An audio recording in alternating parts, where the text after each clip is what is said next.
दोस्तों नमस्कार। आज आप वो मुद्दा है दोस्तों, जिस जगह पर हम काम करते हैं उस वर्क प्लेस की इज्जत करना, उस वर्क प्लेस का सम्मान करना। जी हाँ दोस्तों, मैंने ये देखा है, मैंने ये समझा है कि बहुत सारे लोग जिस जगह पर काम करते हैं उस जगह का सम्मान नहीं करते। जिस जगह पर वो काम करते हैं, जिस प्रोफेशन से वो जुड़े होते हैं, न तो उस प्रोफेशन से संतुष्ट होते हैं, न उस जगह पर जहां वो कार्य करते हैं उस जगह से वे संतुष्ट होते हैं।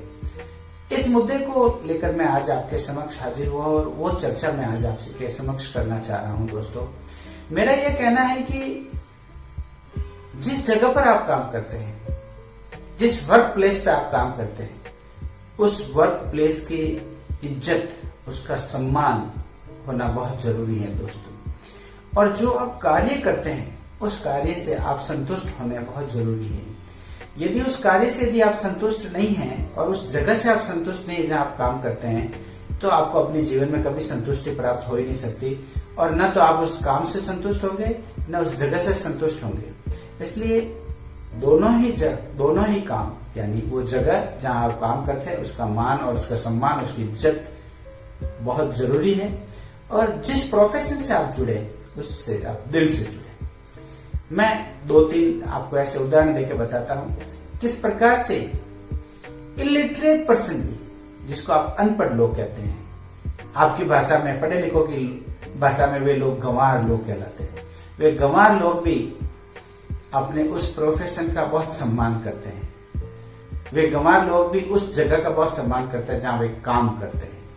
तो आप लोग तो पढ़े हुए हैं, जिनको आप लिटरेट कहते हैं, ज्ञानवान कहते हैं, ज्ञानी पुरुष कहते हैं, ज्ञानी व्यक्तियों की लिस्ट में आपका नाम आता है। तो आपको तो ये दोनों होना बहुत जरूरी है। उस काम से भी संतुष्टि होनी चाहिए और उस जगह से भी। दोस्तों देखिए, जिसको आप कॉबलर कहते हैं, मोची, जूते बनाने वाला, जो जूते गांठता है। जनरली आपने देखा होगा शहरों में, सिटीज के अंदर, उनके पास में कोई एक पर्टिकुलर जगह नहीं होती कि जहां वो कॉबलर जूते ठीक करने के लिए, रिपेयरिंग करने के लिए कोई बड़ी दुकान नहीं होती। जनरली फुटपाथ के पास में आपको बैठे मिल जाएंगे, किसी पेड़ के नीचे बैठे मिल जाएंगे। एक छोटा सा बक्सा होता है उनका, उस बक्से के अंदर उनके कुछ टूल्स होते हैं। उस टूल्स को लेकर जहां पर भी उन्हें एक सूटेबल प्लेस मिलता है वहां पर वो बैठ जाते हैं। जो मैंने अपने आंखों से देखा है, मैंने रियलाइज किया है, वो मैं आज आपके समक्ष रख रहा हूं। दोस्तों, एक बार की बात है कि मैंने मॉर्निंग के अंदर 9 o'clock के आसपास क्या देखता हूं कि मैं एक जगह पर खड़ा था। एक कॉबलर आता है, वो जो छोटा सा डब्बा लकड़ी का जिसमें उसके टूल्स पड़े, वो वहां पर पड़ा रहता है जिस जगह पर वो काम करता है। उसको खोलता है, उसमें से झाड़ू निकालता है और वहां जहां बैठता है उसके आगे से थोड़ा झाड़ू लगा के मिट्टी साफ की। फिर उसके पास में एक लोटा होता है, उसमें जो पानी होता है उसके ऊपर पानी छिटकता है। फिर एक मैट निकालता है, उस मैट उसके ऊपर बिछाता है, अपने टूल्स को बिल्कुल प्रॉपरली अरेंज करता है उसके ऊपर, और फिर अगरबत्ती धूप निकाल के वहां पर करके वहां बैठ जाता है। मैंने उससे पूछा, भाई मुझे 2 चीज के जवाब दो ना। बोले जी पूछिए। मैंने कहा, एक तो ये जगह आपकी परमानेंट नहीं, कभी भी कोई भी आके आपको यहां से हटा सकता। दूसरी, यहां अगरबत्ती करने का कोई लॉजिक नहीं समझ में आया। उसने एक बहुत बड़ी मार्मिक बात कही, जो मैं आज आपके समक्ष जो है शेयर करना चाहता हूं। दोस्तों, उसने कहा कि साहब, बात ये जगह मेरी परमानेंट है या नहीं, ये नहीं है। क्या आपका शरीर परमानेंट है? क्या आपका जीवन परमानेंट है? मैंने कहा, यार ये तो बड़ी अच्छी बात पूछ ली इसने। मैंने कहा, नहीं, फिर आप इसको कैसे सजाते हो, संवारते हो डेली सवेरे उठते ही? मैंने कहा, बात तो बिल्कुल सही है जी, बिल्कुल ठीक उसी प्रकार से जैसे आप उसको संवारते हो, सजाते हो, ताकि वो आप उसमें अच्छे लगो, लोग आपकी इज्जत करें। ये वो जगह है जहां से मुझे रोजी रोटी मिलती है, तो मैं इसको क्यों नहीं सजाऊं, क्यों नहीं संवारूं, क्यों नहीं इसकी पूजा करूं जहां से मेरा परिवार का पालन पोषण हो रहा है। उस दिन मेरी एक बात समझ में आ गई। आज जब ये एक अनपढ़ व्यक्ति, एक इलिटरेट व्यक्ति इतना समझता है, उस जगह को प्रणाम करता है, वहां धूप दीप करता है, उसकी सफाई करता है। हम लोग पढ़े हुए व्यक्ति अपने आप को ज्ञानवान, ज्ञानी, विद्वान समझते हैं। उस जगह की हम क्यों नहीं इज्जत करते जहां हम काम करते हैं।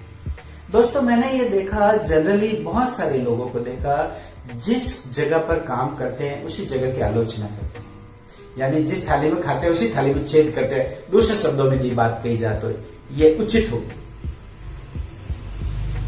ऐसे व्यक्ति अपने जीवन में कभी तरक्की नहीं कर सकते, उन्हें तरक्की मिल ही नहीं सकती, और मिल भी गई तो संतुष्टि प्राप्त नहीं होगी। एक बात है। दूसरे, जो काम करते हैं, जब उस कॉबलर की बात ले लीजिए, उस मोची की बात ले, कितने तल्लीनता से अपना काम करता है। जो आप जूते बनाने के लिए जाते हो, रिपेयरिंग करवाने के लिए जाते हो, बहुत अच्छी तरह से उसको तल्लीनता से काम करता है, यानी दिल से काम करता है। लेकिन कुछ लोग जिस काम को करते हैं उसमें उसका कोई इंटरेस्ट नहीं है, तो बोले जी ये तो मैं टेम्परेरी काम कर रहा हूं और कोई काम नहीं मिला इसलिए मैं तो इसमें आ गया। वहां पर भी आपको संतुष्टि नहीं मिलेगी दोस्तों। न केवल आप अपने आप को धोखा दे रहे हो, बल्कि औरों को भी धोखा दे रहे हो। इसलिए मेरी बात आपसे दो है, जो काम करें दिल से करें, संतुष्टि मिलनी चाहिए, और जिस जगह पर काम करें उस जगह का सम्मान होना चाहिए। ये बहुत जरूरी है दोस्तों। और ऐसा नहीं करने से आप अपनी जिंदगी के अंदर कभी तरक्की नहीं कर सकते, आपको कभी सफलता हासिल नहीं हो सकती, मेरा अनुभव कहता है। और एक बात बताना चाहूंगा दोस्तों, बहुत सारे लोगों को मैंने एक चीज देखी है, जिस संस्था में काम करेंगे, जिस जगह पर काम करेंगे, उसके भेद दूसरों को देने के प्रयास करते हैं। सपोज कीजिए, मैं कोई प्राइवेट स्कूल का एक उदाहरण ले लेता हूं। एक कोई टीचर है, इस स्कूल में काम करता है, पर्टिकुलर स्कूल में कोई काम करता है। वहां काम करते हुए किसी दूसरे स्कूल वालों को पता चला कि ये अमुक टीचर है जो बहुत सारे ट्यूशंस पढ़ाता है, इसके पास में 20, 25, 30 बच्चे ट्यूशन पढ़ने के लिए आते हैं। उस स्कूल का टीचर है या जो भी है, उसके पास में जाते हैं और उसको खरीदने की कोशिश करते हैं। आप ऐसा कीजिए, बच्चों के एडमिशन मेरे स्कूल में करवा दीजिए, हम आपको प्रत्येक बच्चे के इतने रुपए देंगे। और वो हमारे जिस जगह पर काम करता है उस जगह का सौदा करता है। दोस्तों, ये बहुत गलत है। ऐसा करने वाला व्यक्ति भी अपनी जिंदगी में सुखी नहीं रह सकता। न केवल वो, बल्कि उसकी आने वाली पीढ़ी भी सुखी नहीं रह सकती। वो न तो स्वयं संतुष्ट हो सकता है और न ही उसकी आने वाली पीढ़ी संतुष्ट हो सकती है। दोस्तों, जिस जगह पर काम करते हैं, जिस संस्था में काम करते हैं, उसको बेचने का प्रयास कभी नहीं करें, उसके साथ में दगाबाजी कभी नहीं करें। और ऐसा करने से आपको जिंदगी के अंदर रियल हैप्पीनेस कभी भी प्राप्त नहीं हो सकती। दोस्तों, ये मेरा आपसे कहना है। तो मैं आपसे निवेदन यही करने के लिए आज ये वीडियो बना रहा हूं दोस्तों, कि जहां पर भी आप काम करें दिल खोल के काम कीजिए। उस संस्था के साथ में, उस वर्क प्लेस पे जहां पर आप काम करें उसकी खूब इज्जत करें, उसका मान सम्मान कीजिए। उसकी इज्जत बढ़ाएंगे, आपकी इज्जत बढ़ेगी। उस संस्था की तरक्की में ही आपकी तरक्की है, उस वर्क प्लेस की तरक्की में आपकी तरक्की है, और आपको रियल हैप्पीनेस मिलेगी, आपको सेटिस्फैक्शन मिलेगा। कम से कम ईश्वर की डिक्शनरी में तो आप अच्छे कहलाएंगे, औरों की डिक्शनरी में क्या। आप मानव को खुश नहीं कर सकते, परमात्मा को तो खुश कर ही सकते हैं ना। तो उसके देखने के लिए, उसकी डिक्शनरी के अंदर अपना नाम लिखवाने के लिए काम कीजिए। दोस्तों, मेरा आपसे यही कहना है। और जो भी काम करें दिल से करें, या तो वो काम करे ही नहीं, और करें तो बिल्कुल डिवोशन के साथ। एक कैसे समर्पण कैसे आता है, मीरा ने भगवान कृष्ण की भक्ति कितने समर्पण के साथ में की। ऐसे समर्पण की भावना से काम कीजिए, आपको बहुत खुशी मिलेगी। दोस्तों, मेरी ये बात आपको पसंद आई हो, जरूर आगे शेयर कीजिए, फॉरवर्ड कीजिए। जय हिंद, जय भारत।